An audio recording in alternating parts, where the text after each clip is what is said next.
My husband surprised me by saying I should go back to my parents' house because my parents are already living in our house. I felt shocked by his sudden words, but he seemed to think he was being reasonable. He said, "Do you have a problem with that? Don't argue with me. I'm fine with divorcing you if you do." Lately he had been distant and unkind, and I had my own complaints. I had been thinking about divorcing him too, but I didn't think it was fair for him to kick me out of our home.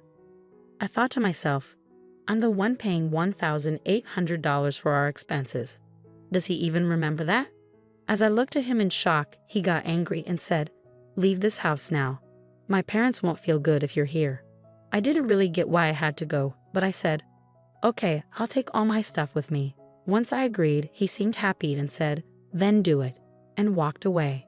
Right away, I called a shop to sell my things. My name's Emily, and I live with my husband, Robert, who's 5 years older than me.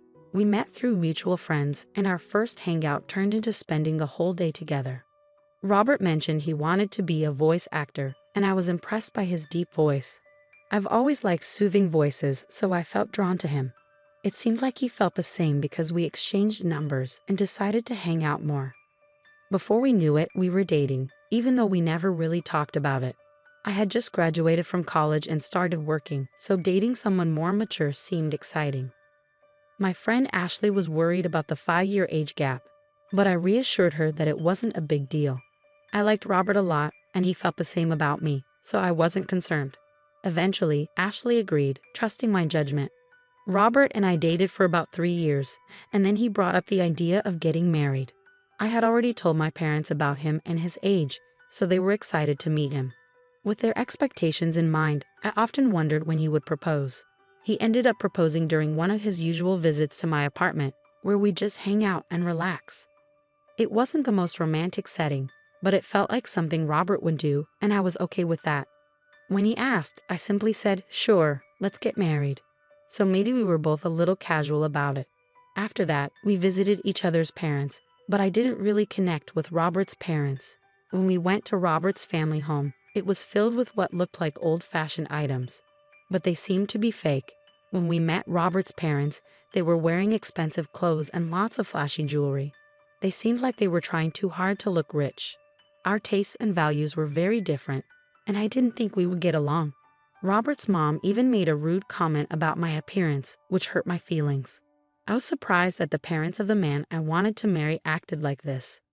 But in the end, it's Robert and I who are getting married. If I don't like his parents, I don't have to spend much time with them. So I decided not to let it bother me too much. After we got married and moved into our condo, Robert seemed worried about something. "Hey, who was that woman in the blue dress at our wedding?" "Which woman in a blue dress?" There were a few guests at our wedding who wore blue, so I couldn't figure out who he was talking about based on that alone. "You know, the one who gave a speech as your best friend." "Are you talking about Ashley?" "Yes, she was wearing a blue dress." When Robert said this, he seemed a bit uneasy. "What's wrong with Ashley?" I asked, confused by his reaction.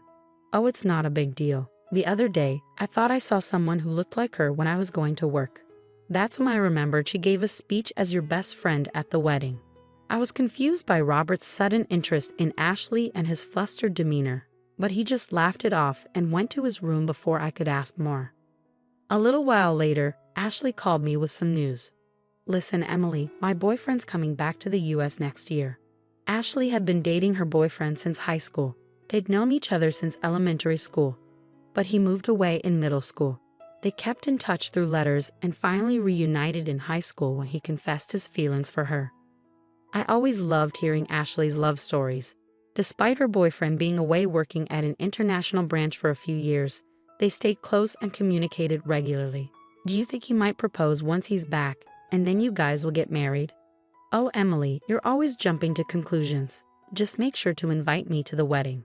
I promise I'll give a heartfelt speech." "Of course. After the beautiful speech you gave at your wedding, I'll definitely need you to do the same for mine." Don't set the bar too high. We chuckled together as we sipped our tea. Our conversations flowed easily, and we trusted each other completely. Whenever one of us had a problem, the other was always there, ready to lend a listening ear. Around this time, I began to notice that Robert was coming home later and later. "Working late again today?" Yeah, you think I shouldn't work or something. Even after we got married, Robert held onto his dream of becoming a voice actor. He was working hard to pursue his passion, but it meant he had to take on part-time jobs to make ends meet. Unfortunately, all the money he earned from those jobs went straight into his voice acting classes, so I had to cover all our living expenses. This meant we couldn't really save up together. As time went on, I realized that Robert wasn't willing to give up on his dream for the sake of our family. I started to worry about how much overtime Robert was putting in at his part-time job. It added to my concerns about our financial situation. Hey, haven't you been working too much lately? They shouldn't be making you do so much overtime, even if it's just a part-time job. I told you I'm fine. More money is always better. Just keep your opinions to yourself. By then, Robert had stopped using my name and just called me you. When we got married, I thought he would speak to me kindly and more often, but it seemed like harsh words were all I heard from him. His once gentle voice had turned rough, and he started drinking a lot. Sometimes his voice even sounded hoarse, which worried me because voice acting requires a healthy throat. But it seemed like he didn't want to hear about it. He started avoiding talking to me, and eventually he would ignore me even when we were in the same room. That's when Ashley called me. She said she had something important to discuss. So I suggested we meet up since I had my own worries. We decided to meet at a karaoke booth so we could talk privately. Ashley seemed really cautious and picked a room where she could see the counter and staff from the door. You chose this room specifically? Yes, I wanted a spot where the staff could see if there was a suspicious person outside our door. A suspicious person? Is that related to what you wanted to discuss? Ashley nodded in response to my question. She had been feeling like someone was following her ever since she left her job about a month ago. Now, she even felt followed on her days off. The reason she chose a room where the staff could easily see was that she thought the person stalking her might try to eavesdrop on our conversation. Did you talk to the police about it? I tried, but since there's no actual contact, they can't do much. What about your boyfriend? He's coming back in a month. I thought I'd discuss it with him too, but I wanted to first talk to you, someone close by. I see. Ashley hadn't gotten a good look at her stalker because she was too scared, so she didn't know if it was a man or a woman. I decided to keep an eye out from a distance to identify the person stalking her, and through that, I came to understand who it was. Though I couldn't bring myself to discuss my troubled relationship with Robert, looking back, maybe it was for the best, because the one following my best friend Ashley was none other than my husband Robert. He would claim he had to work late every day, but after his shift, he would hang around near Ashley's workplace and follow her when she left. I couldn't believe that the person scaring Ashley was someone so close to me. When I found out, I was shocked, and the expression on Robert's face as he followed Ashley was chilling. He had this creepy, unsettling grin. I fell in love with and married this man, but the moment I saw his true face, the love I thought would last forever turned cold. I told Ashley the truth and urged her to move right away. With the help of her colleagues, she arranged for someone to drive her from the underground parking lot to her new place for a while. After we took these precautions, Robert's frustration grew, and one day, it boiled over. My parents are going to live here, so you need to go back to your parents' house. I was shocked by Robert's sudden demand, but he seemed convinced he was being reasonable. If you have a problem with that, then I'm fine with divorcing you, he said, starting to lose his temper. Even though I had my own issues with him and had considered divorce, I didn't think he could just kick me out of our home. I'm the one paying $1,800 for our monthly expenses. I wonder if Robert even remembers that. When I gave him a skeptical look, he got angry. Just leave already. My parents can't move in if you're still here. Why do I have to leave? I don't understand at all. But I said, okay, I'll take everything I bought with me. Seeing me agree, Robert just told me to hurry up and walked away. I immediately contacted a local buyback service. The next day, they came to our apartment. At first, Robert smirked, thinking I was leaving. But when he saw the workers assessing all our furniture and appliances, his eyes widened in shock. After the evaluation was done, except for what was in Robert's room, a staff member handed me a quote, saying, "The total value is $22,000. I quickly signed, saying, "Okay, sell it all." Suddenly, Robert snapped back to reality and grabbed my arm. "Why are you selling everything? My parents are going to live here. How can they if there's no furniture? I shook off his grip. What do you mean? When we got married, you told me you were broke because you were paying for your acting classes. You asked me to handle the rent, furniture, and living expenses. I never knew you were that broke. I feel deceived. Remember the $1,800 I've been covering every month? From now on, you'll pay that. And with your parents moving in, I bet it'll be even more. Robert went pale, but he quickly tried to regain his composure. You thought talking about money would make me cancel the divorce? Who do you think you are? I've already gotten close to a rich lady, he said, striking a pose. But then I remembered Robert following Ashley recently. If what he considered getting close was his stalking behavior, then he was seriously deluded. Ashley came from a wealthy family. Her grandfather was a businessman, and now her father had taken over. Ashley truly was the perfect heiress, but she didn't flaunt it.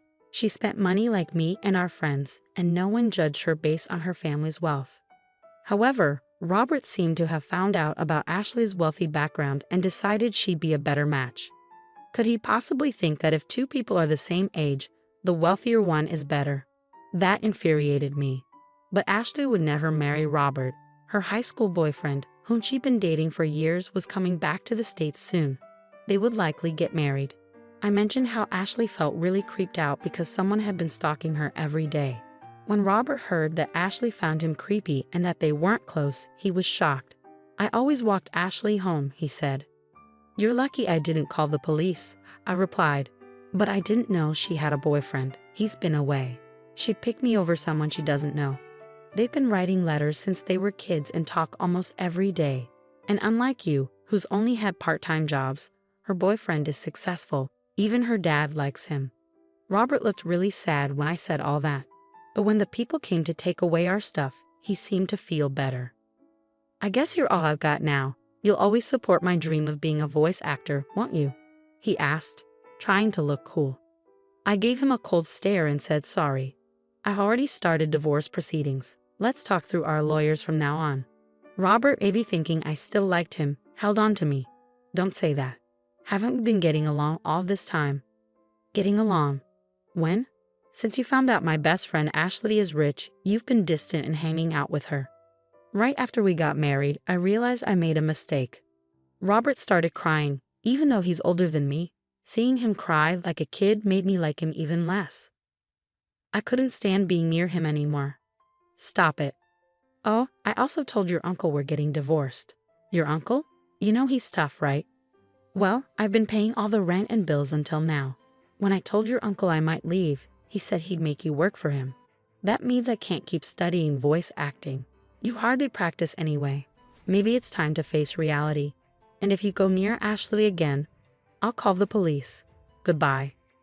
I left, determined not to turn back.